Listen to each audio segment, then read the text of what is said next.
Sarah, it's so good to see you again. Thanks for joining me today.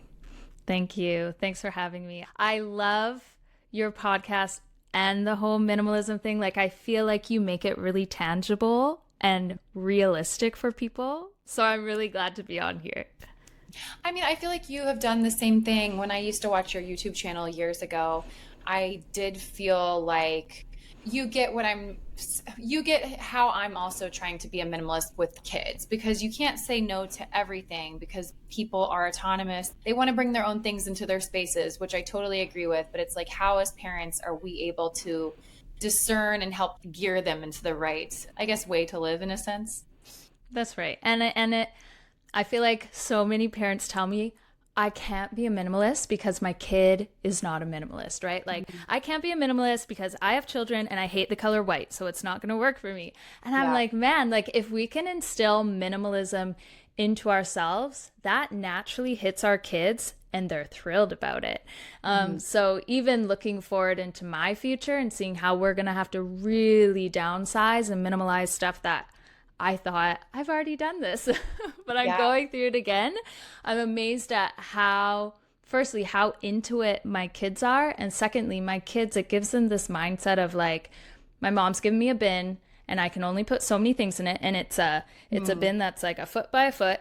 And I will put my most special treasures in here. And they never feel like they need something more. They never feel like, Mom, can I have more space? They never overfill the bin. They look at the bin and go, I can do that. I know exactly what I'm going to put in here. So I think kids are really, really flexible. And in some ways they can hold you back, but in some ways they can propel you. And I find my kids actually propelling me forward in minimalism and just being more aware of the items that we have in total. So I'm sure people are listening to this and they think that maybe it just comes easy for you and I. We've been practicing this habit with our children since they were little. But maybe someone's listening and they have a 9, 10, 11, 12-year old and they don't know how to implement that because if they handed their child a box and said, you can only fill this up, maybe the child does have some pushback. Do you have any encouragement here? Yeah, and I think you could say it and I could say it, but we and our kids did not become minimal overnight. It is something that takes years and continues in my everyday life. This is not something where all of a sudden it's that immediate change and your whole world is completely different. Minimalism is firstly a mindset, and it's a mindset that takes time. And you go through stages and phases with yourself and with your kids, and you will notice this is a time I'm really holding a lot of product and matter in my home. And then you'll go through stages and you go, wow, we've gone through the baby stage. I don't have all this clutter everywhere. So I think the first thing is to know that there's no rush. Your expectation for your child doesn't need to fit into a box. I feel like I can do that because I've started my kids in minimalism since they've been born. But if you're stepping into it, you need to give yourself and your kids grace and talk about it as a family. I think a priority for a lot of people with minimalism is just a cleaner space or a space that's easier to clean. So if you can prioritize that, what does that look like? And don't keep it just to yourself. If I wanted to be a minimalist and I didn't have, I guess, that expectation for my kids, like my kids aren't going to follow through, right?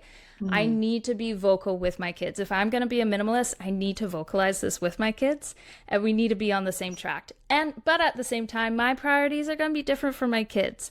But I am the mom, and I do kind of shepherd and overlook a lot of what my kids do and what they keep because I still have to keep those things. So I think be slow, be gracious. What's their priority? And kids are much more flexible and willing than I know me as a mom can give my own kids credit for, but start there. Absolutely. I want to go ahead and now that we're 5 minutes into the conversation, I want to introduce you a little bit. Remind me, do you have 4 or 5 children?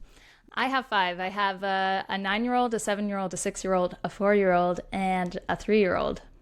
Okay, I'm curious, before you even started your YouTube channel and became just more forward facing with what you're doing, were you always this way? I can't remember if we've ever touched on that. I mean, you go back to like 12-year-old Sarah and she was a maximalist, right? Like it was the shopping sprees. My friends and me would hang out at the mall and it was like, what could you buy? I had money. I wanted to spend money, right? So I wasn't thinking I wasn't thinking money wise. I wasn't thinking saving wise. Retail therapy is a thing when you're 12. You feel this freedom and you just money, spend, spend. So I had a lot of stuff. But then when I got married to my husband when I was 19, we moved into a 700 square foot mobile home. And it was a 1 bedroom, but I noticed I was already looking in the space and going, I can't take all my stuff with me from my parents' house. Like, it's not going to fit in here. And I already was starting to kind of minimize and declutter. And then with every kid that came, that became even more urgent to be like, I can't have this. I have to say no. And the more I said no, the greater I felt and the better my space was and functioned. Mentally, I felt great. Emotionally, I could go to sleep at night. Like, there was just so many things. And I didn't even know of the term minimalism yet. I'd never heard about it, but the more I was doing just what I was doing and kind of fitting into this small space with 3 kids and my husband, it just, that minimalism, it wasn't a word yet, but it became super natural to me. It just made sense for where I was at. So then when I moved from there to where we are here, I wanted to continue that even with a bigger space. I didn't want to go, I have so much space, let's fill it. It was more like, I have so much space, let's leave it as so much space, because I need to have space here in my head and even just space in my heart, right? Like when you have so much stuff, you're like, it's hard for me to spend time with my kids, right? Like, clutter does that to you. At least it does to me mentally. But if I have a really clean, beautiful space that's easy to take care of, then I have more of a mental capability to be with my kids and get things done and do things that I like to do too. So it did really start from me being really maximalist to having to conform to a small space to realizing it was beautiful. And I continue to do it even now as a 30-year-old. Yes. No, and I do want to get to, you are downsizing to live in a trailer once again. I want to talk about how minimalism has made packing and the transitions easier. Like, has it felt easier having this frame of mind preparing for that? Oh my goodness. I don't know how people with so much stuff move like anywhere. I don't.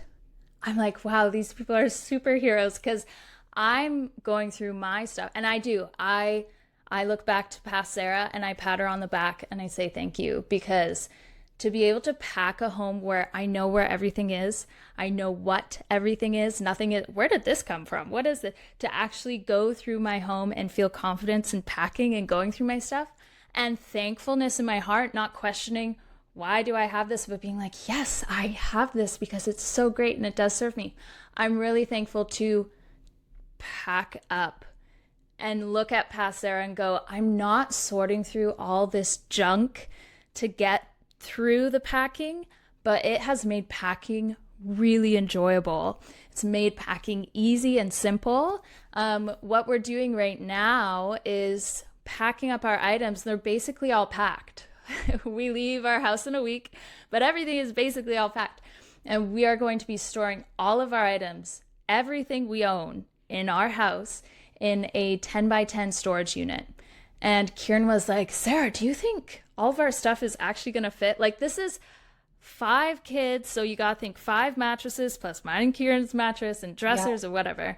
He was like, do you really think this is going to fit in a 10 by 10 spot? So what we did was, in our garage, we just kind of, all of our bins and things that we're packing and putting together and stuff, we kind of just stuffed them, stacked them. We were like, what does that look like? And everything from homeschool books to seasonal things to clothing, all this stuff took up a 4-foot space. And I was like, we may not even need a 10 by 10 foot storage unit, right? It is a breath of fresh air to walk through some of the hardest things in my life, which is transitions and packing. It is such a joy to be like, it doesn't have to actually be super duper hard physically. For me, emotionally and mentally, packing for me could be like, oh, this is so hard. Like, it's hard for me to transition. I cry when I leave hotel rooms because I'm like, I just loved it there. Like, I'm that person. But having just this more minimal mindset and packing the things that I do like and I do enjoy and I will find use in the next space. I mean, it's a beautiful work, and And if anything, it makes minimalism worth it, because I know through transitions and changing and things going on, if I have a minimalist mindset towards my items, anything I go through is just going to be so much more tangible and easier to work with than if I had clutter that was unnecessary that I had to work through. Absolutely. I think people would observe you and say, her life is really rich and fulfilled. You have things, but you don't have all of the things. And so, yes, it has been a tool to prioritize what you love most. But I also want to talk about how minimalism has been a tool in your schedule, what that looks like for you. Again, having 5 kids that you're homeschooling, like, I kind of just want you to take me through your daily routine of how you feel like you're living out this minimalist lifestyle. Sure. So what's beautiful is that I wake up and I don't tend to any items in my home. That's something that's really cool. I have some friends and they're unashamed maximalists, but they say it's sometimes hard for them to get out of bed because they know the first 4 or 5 things they have to do has nothing to do with anything but the items in their home. And I was like, when I wake up, the first thing I do is I brush my teeth and I'm right there with my kids. We're doing breakfast right away because I think past Sarah, she has ensured that the kitchen is clean, dishes are done, the living room is clean. How was I able to efficiently do that in the evening when I'm tired? I don't have a lot of stuff. I don't have a lot of stuff to work through. It's easy for me to vacuum because I'm not lifting and picking up and moving things around. It's easy for me to do dishes because I have a small amount of dishes, because I think so many people think, I have so many kids, I need so many dishes. No, you don't. If you do a dishwasher load a day, you're fine. I never have laundry to do in the evening, and if I do, it's one load and it's simple. So evening me prepares my home so morning me can wake up and go, yes, I get just make breakfast and be with my kids and do devos. Nothing in my morning up into the afternoon has anything to do with the items in my home. It has to do with the people in my home. And I'm able to do that because I don't have a lot of items in my home. But I wake up, it's breakfast. After breakfast, I'm so thankful. People always said, you're going to love it. Just wait. When I had little babies, I thought, I'm doing so much stuff. But as the kids and the babies grow, they can come alongside me and do things. I don't do any breakfast or lunch cleanup. That's all the 5 kids' chore. That's what they do throughout the day. So they do the breakfast cleanup. And then after the breakfast cleanup, we get right into homeschool. We can focus in on homeschool because if, say, the kids do have to clean up or they have like toys or something in their room, it's minimal. It takes a really short amount of time. Sometimes it's 30 seconds. Like sometimes kids run upstairs and within a minute they're back downstairs. They're saying, we're done. And they did it well because they don't have an excess amount of toys and their storage is really simple. So anyway, they'll come down. We'll start homeschool. The goal is always to get homeschool done before lunch. That's kind of just a boundary marker for us. I notice homeschool can be really difficult if we push it beyond lunch. So the morning is for homeschool, the rest of the day is for family and for what the kids would like to do. We hit lunch, get through our lunch stuff, and I find it's usually after lunch is when I notice I will tend to items or the house itself, whether it is cleaning or laundry or whatever has to get done. You know what I noticed though? What I did notice when I was packing, getting my home ready for moving. And this made me go, oh no, I was not minimal in this area at all.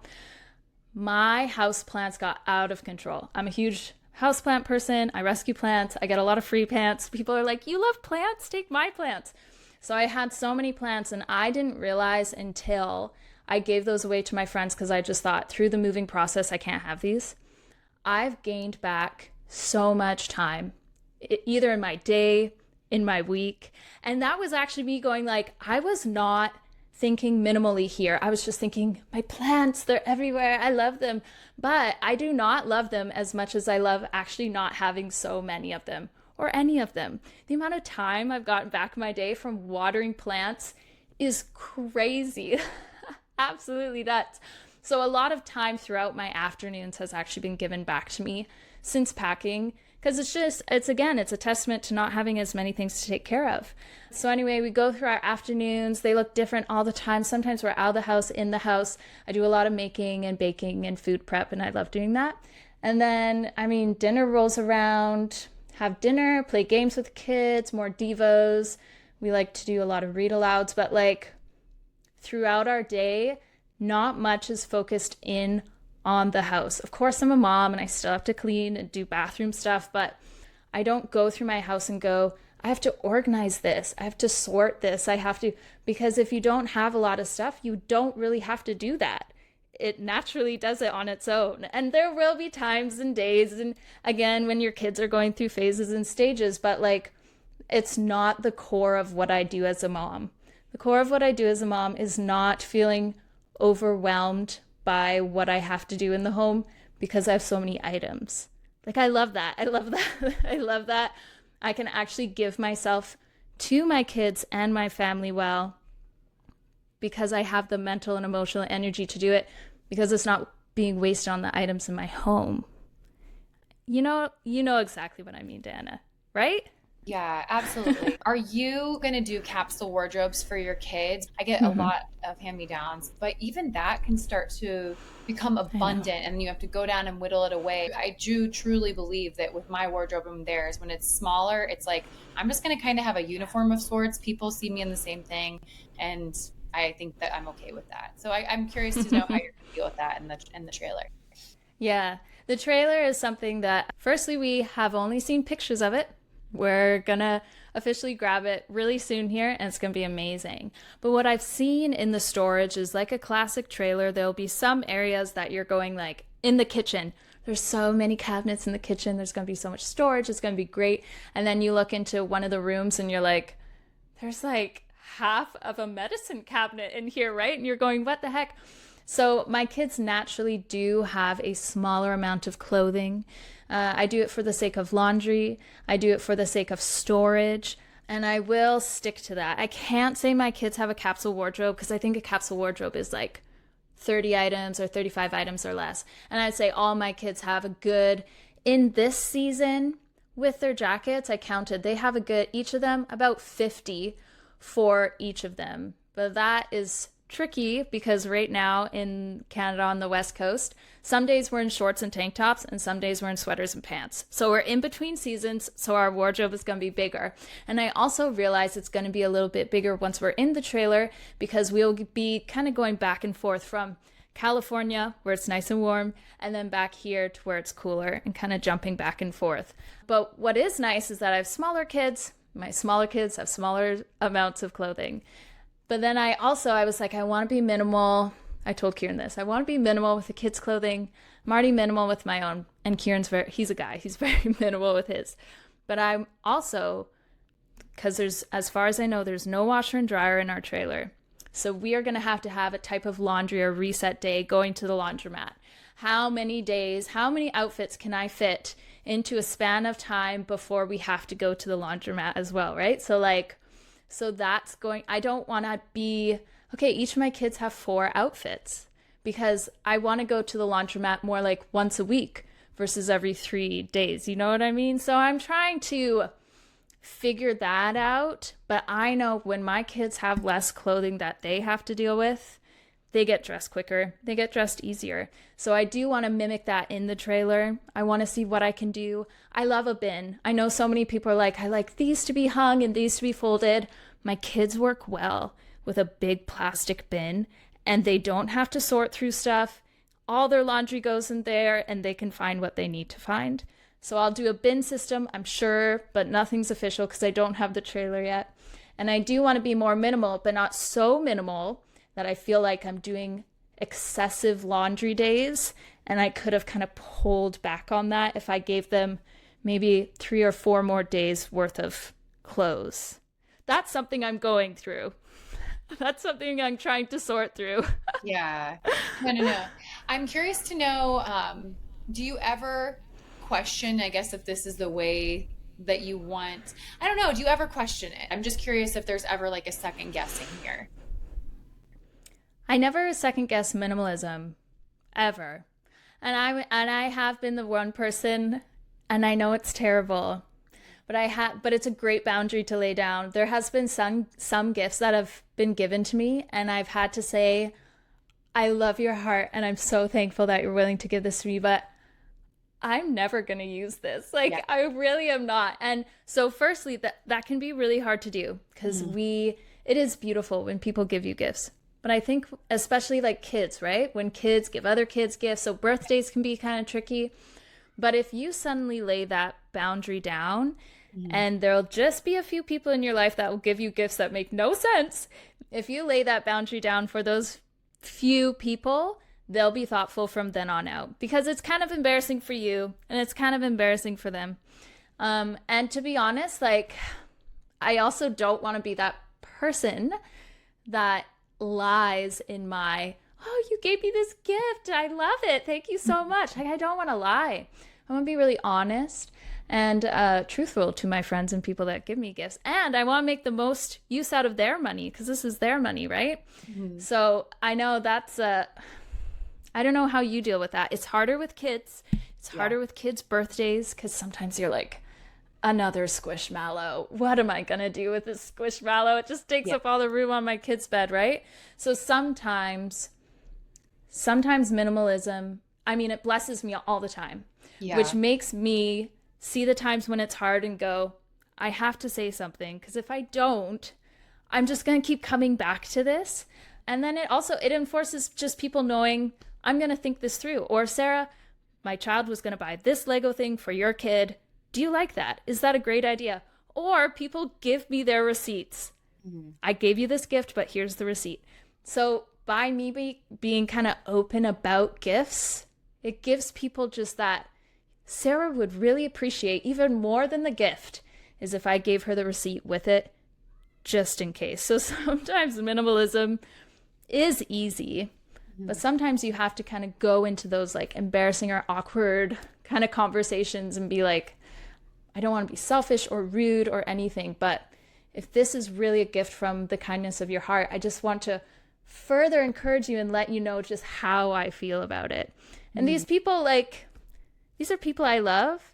And I've had people tell me too, Sarah, I need the receipt for that gift, because either it doesn't fit me or I don't like the color or whatever. So it can be a back and forth relationship. But there have been times I go, I'm sad. I just want to go out and spend all my money. I wish I could just, I'm scrolling on Instagram and this person has 5 body washes and 4 lotions, and I want to have that. So you will go through that as well, that comparison or feeling, I will be more fulfilled if I had more stuff. And I've gone through that too many times where I'll go, I'm just going to buy it. I'm just going to buy it. Money's been fine. I'm going to buy it. It's trendy. I'm going to buy it. I'm going to do it. And it's never fulfilling, maybe for a short amount of time. And then it's just stuck and you're down money and it sucks. And I've done that too many times to fall for it again. At least I'm hopeful. I'm really hopeful. The high of an impulsive purchase is fleeting, for sure. So fleeting. So fleeting. I felt myself, I just bought Dr. Bronner's soap. I probably still have about 2/3 of the bottle left. And then I saw advertised a really fall, like, limited edition Dr. Bronner's. And I put it in the cart. I went to hit buy. And then I realized you can put this on your list down the road. Maybe it won't be available anymore. And then that's okay too. You didn't need it because you already have this 2/3 full bottle. It's okay to try new things and to buy something that you, in a sense, feel influenced by, but it's like, use up what you have and then make that purchase too. Because it gives you that period where you have to kind of sit with that, and then just think about all the things you can put in a cart or put on a wish list. And then when you go back through, you're like, oh, I don't even want this anymore, because it is that dopamine hit that we just think we want it, or we see someone else. And just because it looks good on someone else, or just because it's someone else's favorite scent, doesn't mean it's going to work for us. And so I think just being honest with yourself about who you are, what your, I guess, identity is rooted in, number one, but also purchases aren't going to be blanketed for everyone. That doesn't really make sense, but I think you know what I mean. Yeah, I get it. And there is that. I mean, even I went to Sephora and I said, I'm out of my moisturizer. Yeah. I need a new one. And, oh, you want this moisturizer? Here you go. And I went, oh, it's perfect. It doesn't smell. You need to get the matching mask with it. This is what, and I was like, wow, do I really? And she was like, yes. And over there, like, you know what, your blush, I got to get you new blush. It would fit your skin tone better and all that stuff. Like, it can be really hard stepping out into a store because it's everywhere. People will tell you, and you'll see it in ads. It's consistent and constantly everywhere. I have a friend who, she says, I haven't stepped foot into a store in, I think she said, over a year. She's a mom, and she said, I have no willpower to say no to people, to ads. She really, really struggles. And she goes, until I can get past that. And she's been working through it. She said, even until I can get past that, I have to just Instacart or DoorDash my groceries because I really struggle in this area. And I'm like, she feels like it's terrible. And I'm like, this is a really safe boundary that you've set up. And we should almost all be doing that, because so much of us going into the store, it's that, like what you said, that dopamine hit, that new retail. It's fresh, it's fun, and it's different from what I already have now. And the way I experience my body wash that I have now, I feel like it wouldn't be as good of an experience as that other one, which is seasonal and it's fall, and all of us girls fall for the fall stuff, right? So I think boundaries are great. And then just thinking like, do I have this? And like, would it really amp up my life if I had this in a different scent? Would that change anything long term? No. Yes. No, that's absolutely true. I think for me, the best way to navigate all the things that your kids want to bring in is just to continue giving them those rich experiences. Again, I know that can seem overwhelming and daunting to someone that maybe hasn't been living this way, but just taking that step, and like you said, it's not going to change overnight, but taking those little baby steps here and there. I think there's little things that we can do to take those, in a sense, a leap of faith into this lifestyle that's very counterculture. But I'm curious to know your wisdom here towards the end. For someone that isn't living this way, they're hearing both of our stories. They know most of my story. They're hearing yours. But how would you encourage them to start to pursue this path? Certain places that you declutter will reward you instantly. I had a cousin, and she said, it's hard for me to get out of bed every single morning because it's hard for me to think of clothes to put on. And for me, that was for a long time the hardest part of my day. What am I going to wear? And I remember as a teenager just staring at all the clothes in my closet. And I told her, I said, you need to declutter. And because she came to me for advice. And the first thing to declutter, it's your wardrobe. If that's the first thing you go to every single morning, make it as simple as possible. What fits you? If you feel like your body is fluctuating, mine does. Put certain clothes aside. If there's clothes you're not sure you want to declutter, you're not forced to declutter them. Keep them in another bin. Do you ever have any thought towards that bin, right? If you, 2 months down the road, you see that bin and it's closed and you don't know what's inside it, throw it away. Like, don't go into it and then relive it all, right? It's not serving you. Like, minimize. Just have in your wardrobe, firstly, what you really like to wear, and secondly, just what really serves you. And everyone's wardrobe is going to be different. So she did. She went through everything. She decluttered. She minimized. She put certain things in bins. And it was like 3 or 4 months later, and she said, I still have that bin of items that I was like, I don't know. I'm not sure. I'm going to put it in the bin, close it, and leave it. And she said, I could not tell you one item that's in there. And she said, and I threw away the bin. I donated the whole thing, didn't look inside. And she said she has great joy when she wakes up in the morning and goes, I'm going to wear something and it's going to be great. And it's so simple. And for some people, it might be like almost too simple. And they go, that's not going to make a big deal for me. And maybe it won't for a wardrobe, but are you someone that spends a lot of time in your kitchen? If you do, declutter your kitchen. So again, I didn't think I'm going to be a minimalist and I'm going to go through my whole home and it's going to make me feel like this or whatever. But it was just a priority that I put into my own heart. And I wanted to start here and there, and where were the main areas in my home that I really feel like I could pull back on my items so I could thrive in the environment better. So just in my daily kind of mindset, I guess, it's always keeping a more minimal wardrobe, and it's always keeping a very minimal functional kitchen, even as someone that makes everything from scratch. I don't need all the gadgets, all the whistles. I just need that small pocket of things that are tried and true that I really like.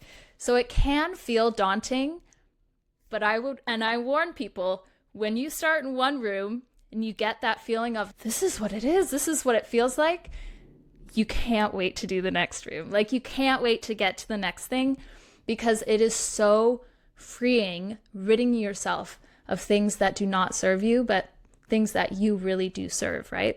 And that's the thing. If there's items in your home that don't serve you, you're serving those items and you don't need them. You don't.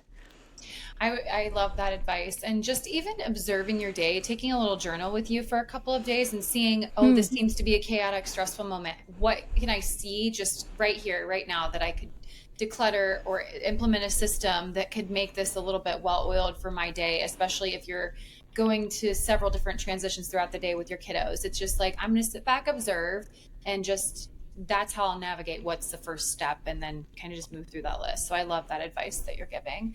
I'm curious, just here is my last question for you, how you see minimalism continuing to influence your life in the future. I've gone through so many stages in minimalism, and one of the best things ever was, like, Lord willing, being done having babies, because that baby stage, there are some things that's like, this is excessive. Like, after having my first in the baby shower, I was like, I'm overstimulated by all the things people have given me. And do I really need all those things? And then when I had my fifth kid and realized, like, I need a bassinet, some clothes, diapers, a baby carrier, sweet. Like, I minimized like crazy. So I've looked back on my life in minimalism and I've seen where I've had to tailor minimalism to where my life is at a certain stage.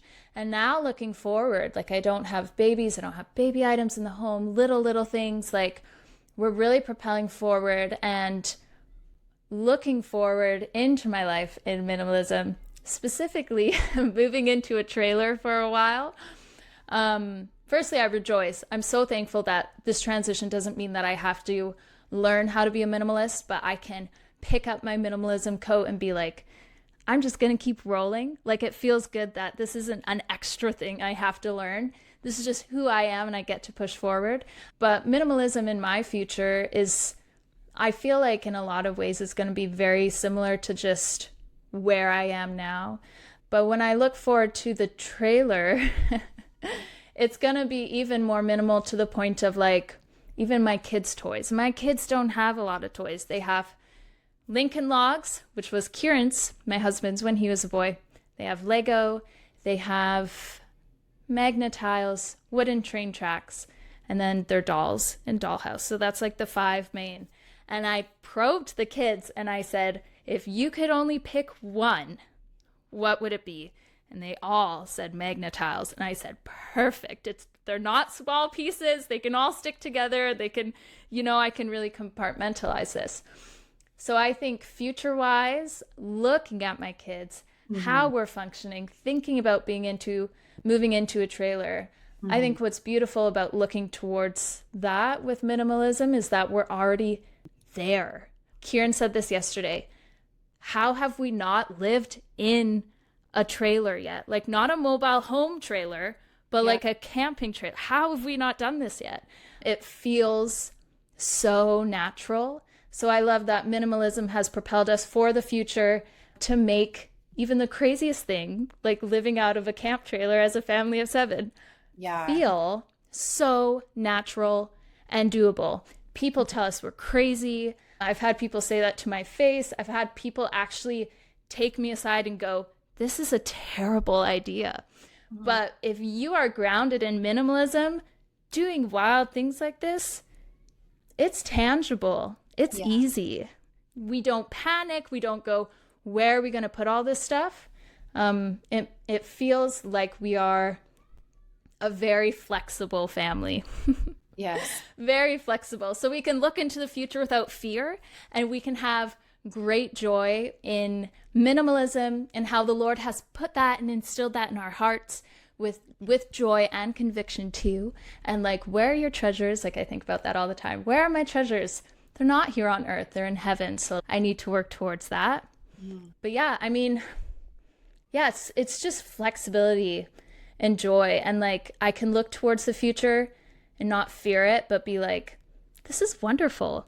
And my stuff doesn't hold me back. my lack of stuff propels me forward. Mhm. Absolutely. No, I cannot wait to see how minimalism continues to evolve in your future with this next chapter for you guys. I'm going to be sure to link the previous episodes that you and I have done in the show notes, episode 106 on thrifting and episode 135 on teaching children how to play independently. But Sarah, where can listeners find you if they want to follow along with your journey in the trailer? Oh man, yeah, I'm on YouTube under Sarah Therese Co. And I'm also on Instagram, Sarah Therese Co. And I have a Patreon where we get super chatty and it's ad-free content. And I really talk one-on-one with my people and I love them. So that's where you can find me. Perfect. Well, as we wrap things up here, I'm just going to ask you two final rapid fire questions, truly rapid fire. My first one is, what's been a beneficial resource in your life that you want to share with the listeners? Oh, just like for anything? Anything. Something that's been perfect for you and it has impacted you. Oh, you know what? My mom, she raised me in such a gentle, loving way. And I was like, how did this lady do it? She gave me this book. It's called Instructions in Righteousness. And she said, Sarah, this is the book that I used for you.